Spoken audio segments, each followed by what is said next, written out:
Welcome to the City City Yard Sale. Actually, no. We're going to go over all the equipment that people use in brewing and some brewing terminology. We've been getting a lot of questions. People have been asking this stuff. So, you know what? We thought we'll just break it all out and tell you all about it.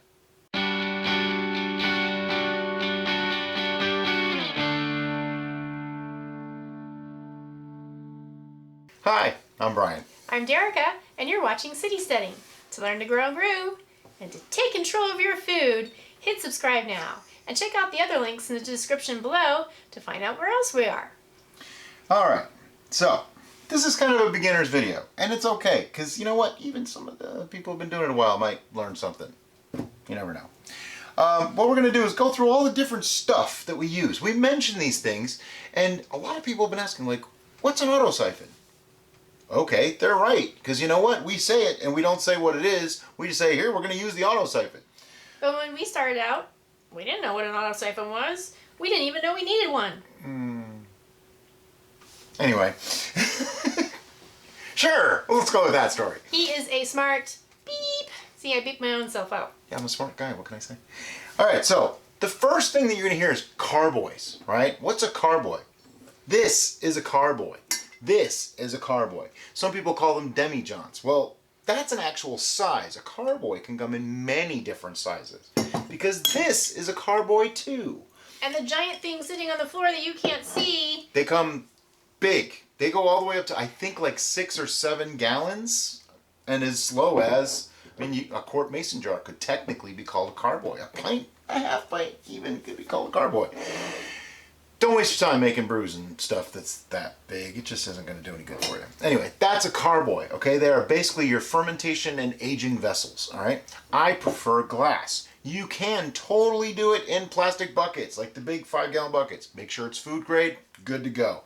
If you saw Viking Blood, I did it, yep. We used our giant, it was actually marketed for beer. It's an ale pail. It has a spigot and everything, so that makes it kind of cool. Yeah. So that's carboys. That's your fermentation vessels, right?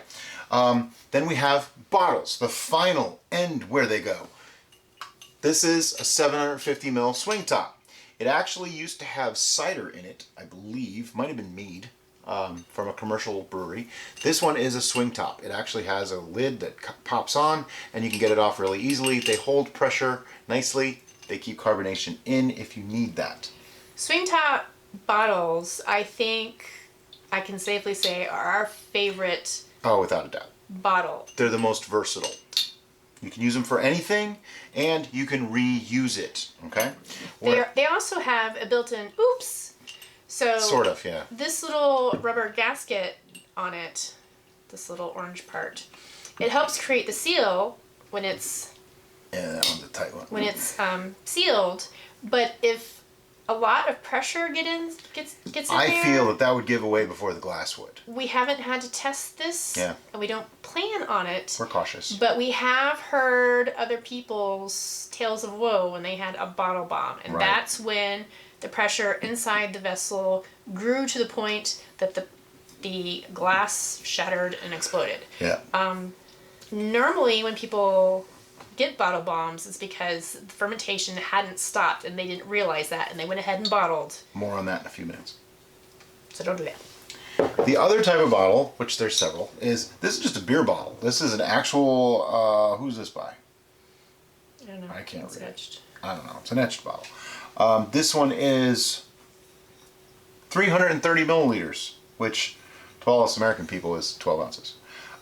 You use one of these guys, a bottle capper. You put the cap, set it on there, put this on, clamp it down, squeeze. I'm not going to do it because I could crack the bottle with nothing in it. And it puts the bottle cap on.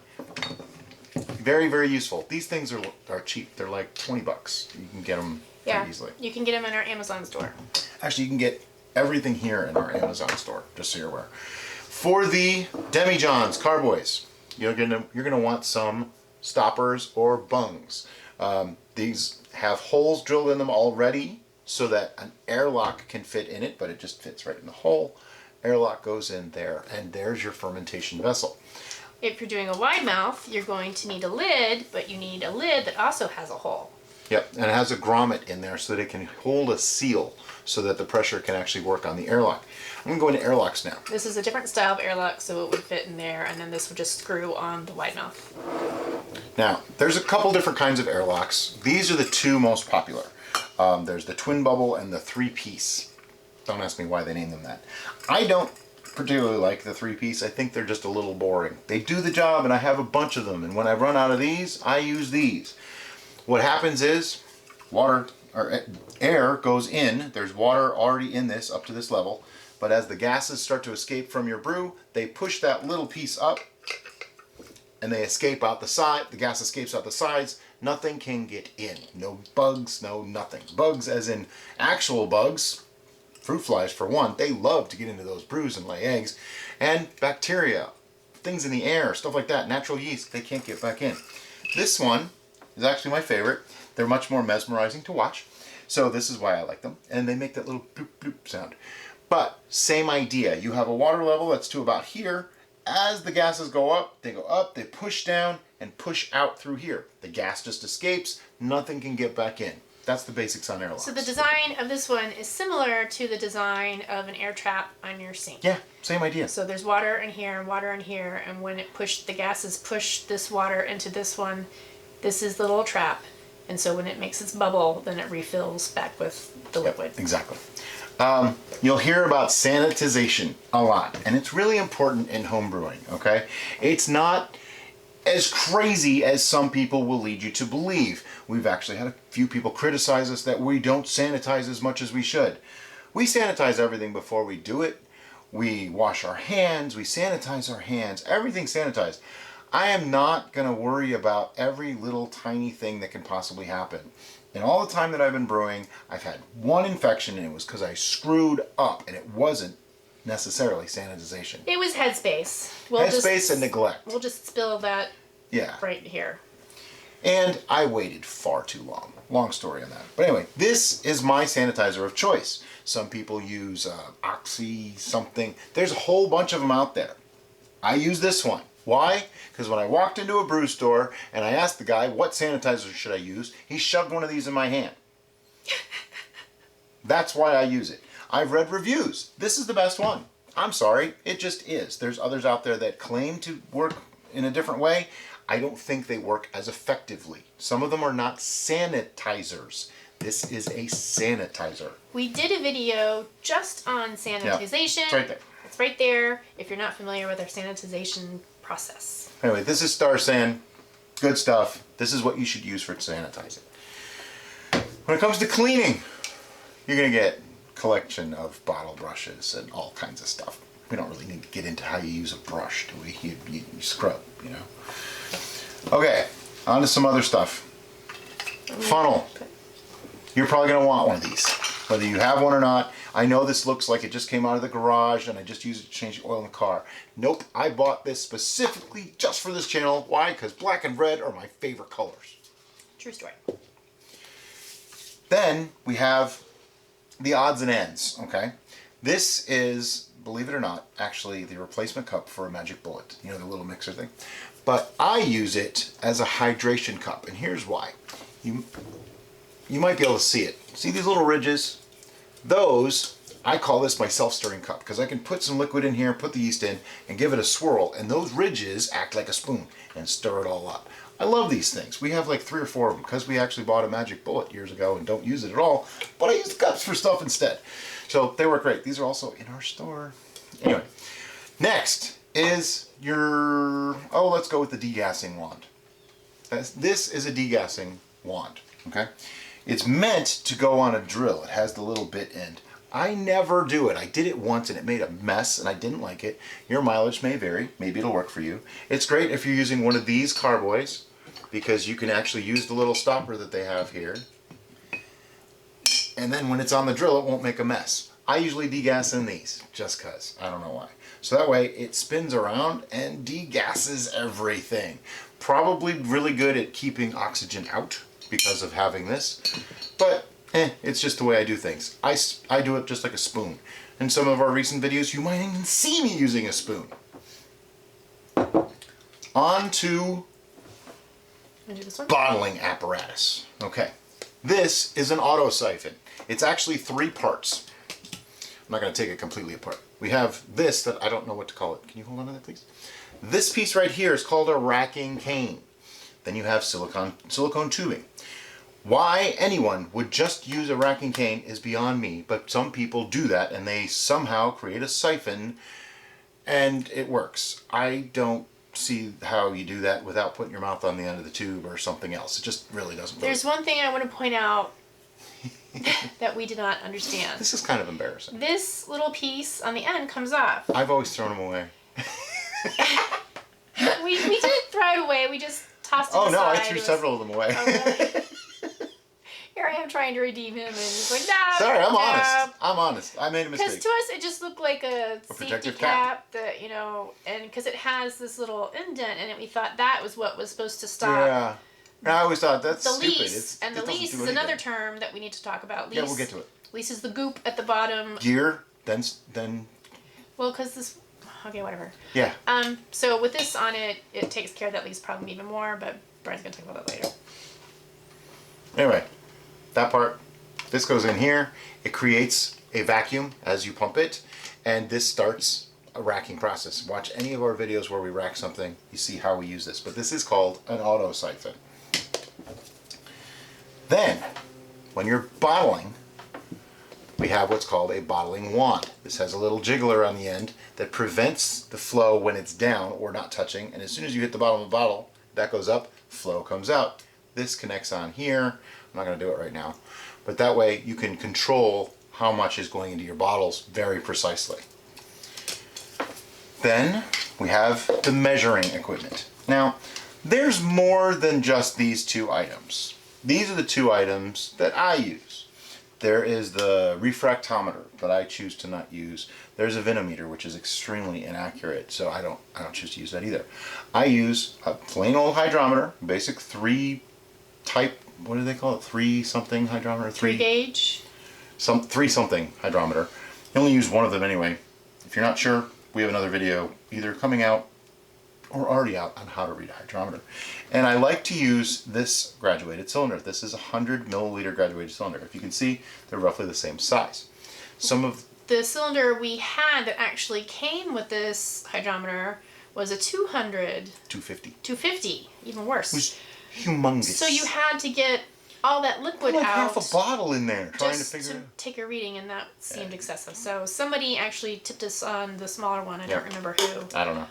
And so we ordered that, but you can find that at the Amazon store. Now, I tend to take a reading, fill up the tube to about that point because I know that's where it should go. Then I drop this in. But another way to do it so you never overflow is put the hydrometer in first, then pour your liquid in. And as soon as it rises off the bottom, you've got enough fluid in there to take a reading. That's the basics on the gear, okay? You can get more complicated if you really want to, but this is the basics. You probably don't even need a capper right away if you use swing top bottles. We tend to recycle bottles a lot. I'll use the same bottle several times. I have no problem with that. The way we select our bottles is normally we're looking for a swing top bottle. You probably on other videos heard us talking on and on and on about Aldi's lemonade. It's a sparkling lemonade, so we know because that swing top bottle is holding carbonation through shipping and storage and who knows what else jostling around was happening, that it's pretty safe bet that it's going to work just fine for our brews. And the best part about those bottles is they're $2 for the bottle and it comes with free lemonade. So that pretty much covers gear. Okay, I mean, like I say, there's more you can get if you really want to, but this will get you started and get you going, and this is what we use. I don't really have any other fancy gear, do I? I mean, no. I have a pH meter that I think I've used like once, and that was on vinegar. Yeah. That's it for that. Now on to some of the basic concepts of brewing, okay? The first thing is, distilling and brewing are 2 different things, okay? Brewing is when yeasts are active, yeast or certain bacteria, and produce alcohol from sugars in your brew, in your must, in your wort, whatever you want to call it. By the way, must and wort are technically roughly the same thing. Wort is like beer, if you will. must is wine. So depending on what you're making, like if you're making mead, some people will call it must, some people will still call it wort. It doesn't really matter. It's an unfermented brew. Basically, it's the what you're making that then ferments into your finished product. Okay. Now I lost where I was. Oh. Anyway, so yeah, brewing is yeast acting on a must or wort, turning it into an alcoholic beverage, which could be wine, cider, mead, beer, all sorts of things of that sort. Generally speaking, they're lower ABV, as in 20% or less. Even the best, most purpose-built yeast, 24, 25%, absolute maximum. So when somebody tells you that they brewed a 40% wine, no, they didn't. They did something that made it higher than 40%. Now you can raise it by fortifying. That's another thing. That just means adding more alcohol to it. Perfectly fine to do that. And there are ways to do that that kill off the yeast and works quite nicely. Some other terminology along with that. Oh, distilling. Let me explain what distilling is. Distilling is when you take that fermented beverage, that wine, that beer, whatever you want to call it, and then you further heat it. They heat it, and because alcohol boils off at a lower temperature than water, the alcohol boils off, they collect that, recondense it, and now you have a more pure version of the alcohol. There's also another version of this. By the way, I just want to go on record as saying I am explaining the processes of distilling. I am not condoning its activity. In our country and many other countries, it's illegal to do at home without a permit. Before anybody tells me my state allows it, no they don't. Your state can say all they want, the feds run it. The TTB says no. Even freeze distilling, it's illegal, guys. I mean, you know, what you do in your own home is up to you. I'm not going to condone it. I'm not going to talk about it in videos other than to say what it does. Freeze distillation, without getting too detailed on it, is the removal of water from the liquid. Now, if you think about it, distillation was the removal of alcohol from the brew. Freeze distillation is the opposite, it's the removal of water from the brew. So, what happens is, with regular distillation, all the bad stuff, the heads and tails, and a lot of the fusels and the methyl alcohols, things like that, are left behind when the ethyl alcohol burns off. In freeze distillation, all that stuff is left behind. The fusels, the methyls, everything. Only the water is removed. So all your good alcohol is mixed in with all the stuff that you really don't want. How dangerous is it? I don't know. But it's the kind of thing that you can have a problem if you partake too much. Anyway, so that's brewing versus distillation. There you go. Wow, what's the next concept that people ask all the time? Talk about brewing terms like lease and... Brewing terms.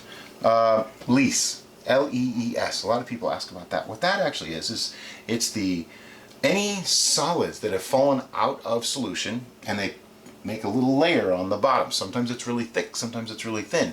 It's the dead, dying, and dormant yeast. It's any solids left over from fruits. It's various amino acids and proteins that bind together in flocculation and they fall to the bottom.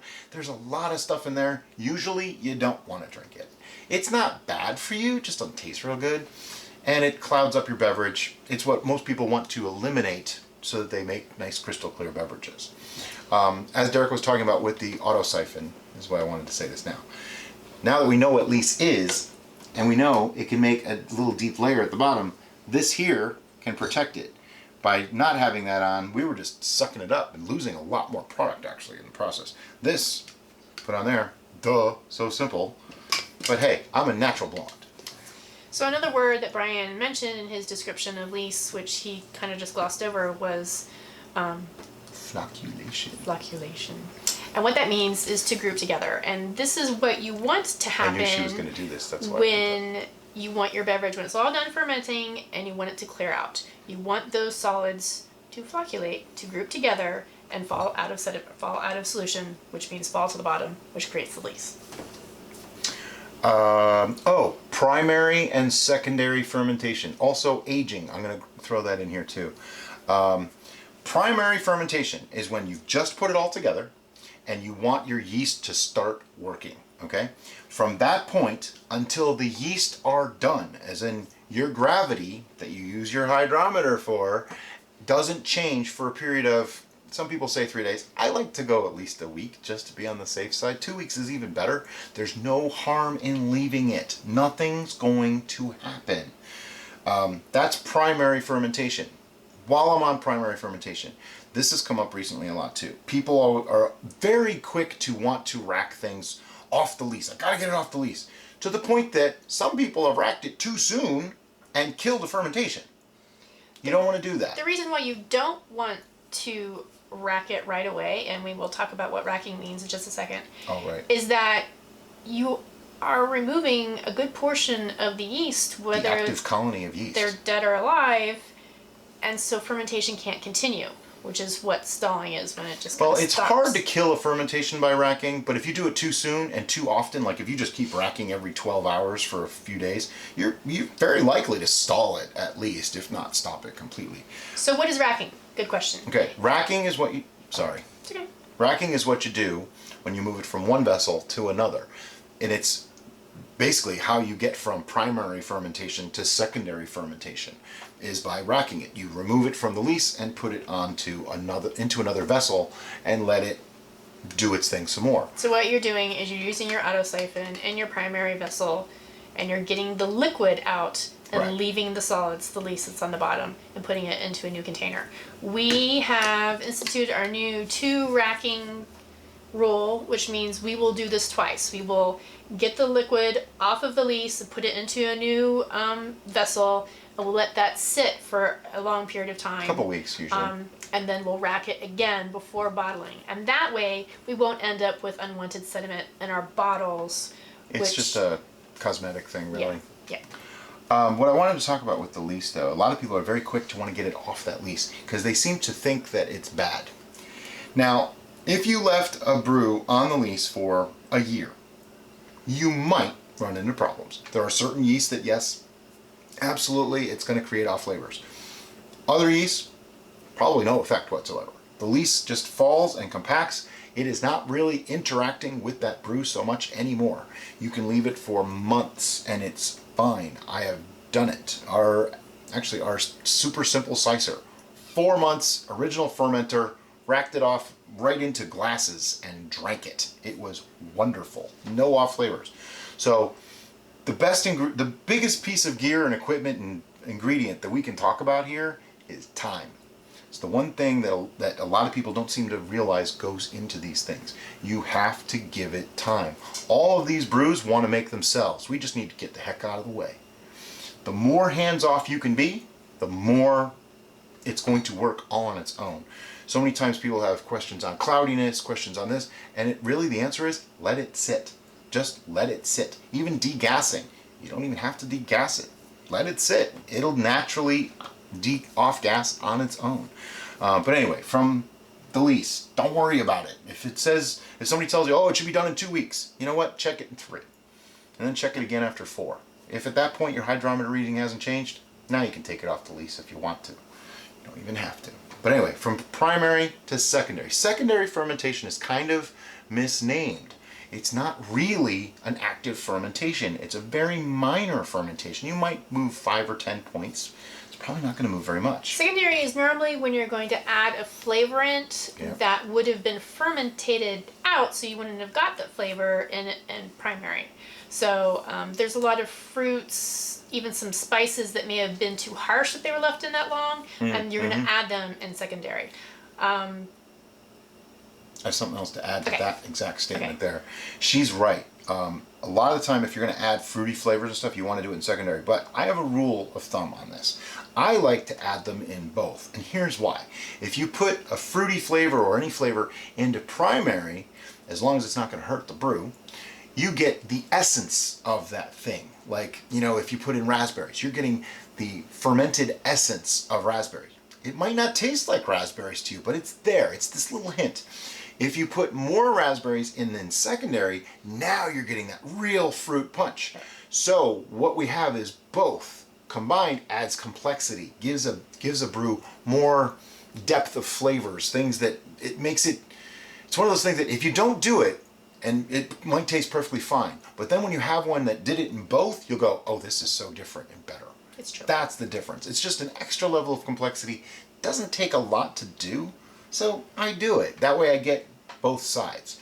The question is how much, and that's experimentation. You just got to be careful. Another reason, or another thing that's going to happen in secondary fermentation is the clearing and the flocculating.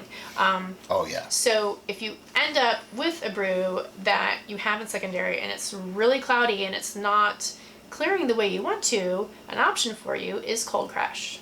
So Brian's going to talk to you about cold crash. Okay, we did a video on cold crashing just recently. It's right up here. Essentially, it's a way to speed up flocculation and clearing, okay? And that's really all it is. You can also use it for putting it into suspended animation, just in case you can't get to it right now, but for some reason you need to stop this fermentation now.